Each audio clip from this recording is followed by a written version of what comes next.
Hey guys, for today's lesson, we're going to be talking about how old is a tree?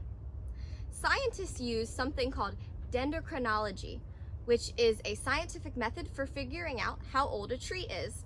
So we're going to do our own version of that today. Dendrochronology can also help scientists to figure out what went on in the environment during a life cycle of a tree. So today I found this tree here in the forest at the garden. This tree fell down, but it's the perfect example of a tree stump that has what we're looking for. So what we're looking for are tree rings.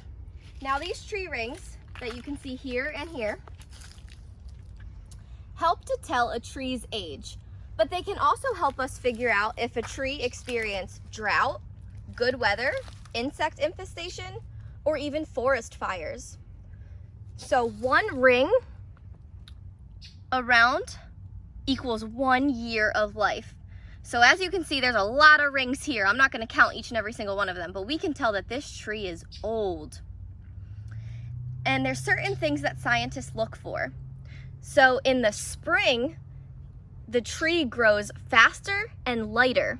So anywhere you see some lighter edges, let's check out this one. So anywhere in here you see some lighter wood, that means it grew in the spring.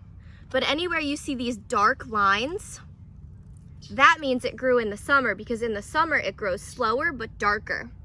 When scientists are counting a tree rings to figure out the age, they only count the darker rings, so they count the slower growth.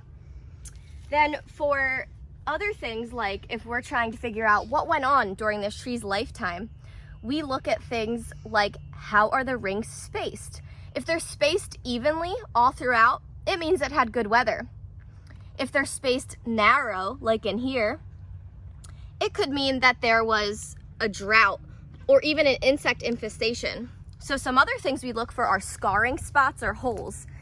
Here we have a couple different holes, which makes me think that this tree had an insect infestation problem. And then some other things that we look for are the way the rings are spaced. If we have one side that's wider and one side that's more narrow, that could mean that something was growing up against this tree for a while. So this side grew normal, but this side had to grow more narrow. So these are different things that scientists look for when they're using the scientific method of dendrochronology to figure out a tree's age. It helps us to see what happened. We can figure out the tree's age, different things that happen in the environment, and even its history. So this is a great method of figuring out our tree's age and things about our landscape and environment and ecosystem. So you give it a try at home using our guide and our worksheet. Figure out how old a tree is near you.